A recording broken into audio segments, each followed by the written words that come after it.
Hola and good evening, June 17, 2019, approximately 7:28 p.m. Central Standard Time. Another evening of extreme weather insanity. It looks like pretty much every single night across the United States for the last 2.5 months, or every day, there's some kind of extreme weather happening, and today is no exception. As you see that green splotch across the country there, right in this area, that's all flood watches and flood warnings. Huge area of the country, not to mention all of this area and still the ongoing Mississippi River flood basin overflowing still. The big story of tonight right now as it's happening is New Mexico. They are getting they pretty much have been as far as the whole increase in hail and flooding and high winds, they've been pretty untouched so far. Earlier, maybe a month ago, they had some high winds, they had some red flag warnings, a little bit of hail, nothing serious. Tonight you can see over half the state is in a severe thunderstorm watch, and now these green areas right here are flooding Clovis, Texaco. It looks like the water's draining off of the high country down into the plains, and there's potential for flooding there. Those are flooded watches, flood advisories. Again, a stationary front, a stationary storm, hardly moving at all, just dumping water there, just like we've been seeing in these other places. Last night, severe storms, Oklahoma, Nebraska, new flood, more flooding in Nebraska, new flooding. It's not stopping, it's continuing, and we all need to evaluate our futures in our lives. Basically, what we're looking at is colder and wetter for the foreseeable future. Last night, France got hit. Heavy toll for French farms and vineyards after brutal hailstorm. France to declare natural disaster after storm rips through crops. Giant hailstones smash windshield of car in France. Now, I don't know how bad these are. Let's just play the video here and see what happens.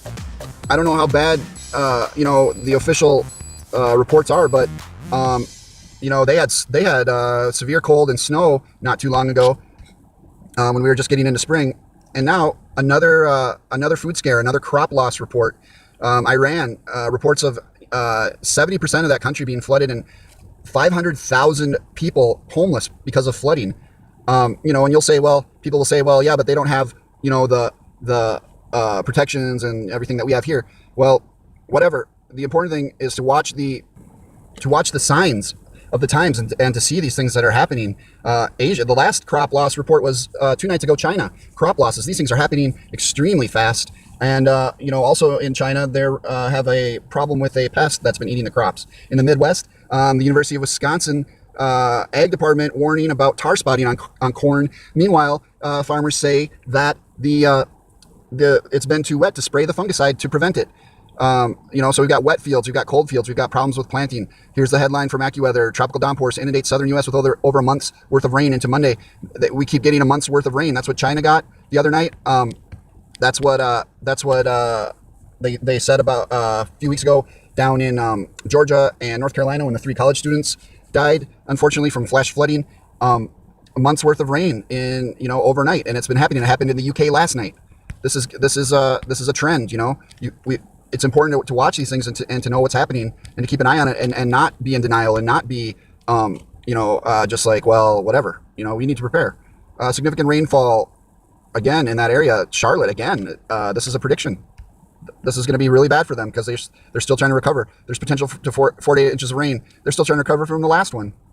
State of emergency. Conover, North Carolina. I think that was from a week ago. That was the last flooding they got there. State of emergency. And 3 dead at least that I heard about. I'm glad AccuWeather's not holding back on this and they're telling us what's happening because I've been hearing reports of sirens not being sounded during tornadoes, people not being warned. So be aware. Once again, let's take a look at that map and see if we can pick out where the danger spots are. This is the rain and precipitation radar as of, now we're on 9 p.m. and you can see how slow these storms are moving. It's like they're just creeping. This is hours going. We're clicking through an hour's worth of time on the map, and yeah, this is future guessing prediction, but these things just aren't moving. Let's see. Now we'll see where it was at 5 o'clock. We're looking mainly New Mexico is where they're having that warning, and up to the right there, Nebraska. If you follow the lineup, it's just creeping along. You know, it's not even moving hardly. And you can see that's where one of the flood warnings was. I think that's a little lower elevation than the rest of New Mexico. I think right around there is where it kind of starts turning into Texas, and it gets a little flatter. So these hills in this area, mountains, you know, they can be like 3,000, 5,000 feet. So now they're getting all this rain, and all that rain's going to go boom this way, right? It's going to run down, not that far into Texas, but you know, where it said there, into Clovis, right there, Clovis in the center. Let's see what else is going on over here. Here's a system rolling through Nashville. You know, this entire area is under flood watch, flood advisory up north there, Illinois, Indiana, Ohio, Pennsylvania, all the way to the coast, all the way to New York. Looks like they're just getting dumped on, really. So let's look at this is estimated rain accumulation over the last 24 hours. You know, it doesn't look really that bad, but like up here, where did I see that? 0.3 inches, that's a lot of rain. You know, but the past 24 hours, these numbers don't really look that, you know, crazy, except that something's happening. The groundwater is rising. The water levels are high. The Great Lakes reports that they're the highest that they've ever been. Coastal flooding. Meanwhile, in some other areas, we're getting reports of water in bays disappearing, you know, 2 miles across the bay, and the water just went into like low tide like nobody's ever seen before, and it's gone. You know, that was happening in 2017, you know, a few places, and it's been happening now where people can walk out where the water used to be, and they're taking videos saying like what's going on. So, you know, things are changing. We got to stay alert. We got to stay in tune, and we got to help each other know what's going on. There's so much I'd like to get into and talk about and show, but it's just, you know, time limitations. But we need to build up our community and start posting, you know, local weather, what's going on in Sacramento, what's going on in Nebraska, what's going on in New York. You know, this is what I'm seeing. What are you seeing? That's what the point of this station is.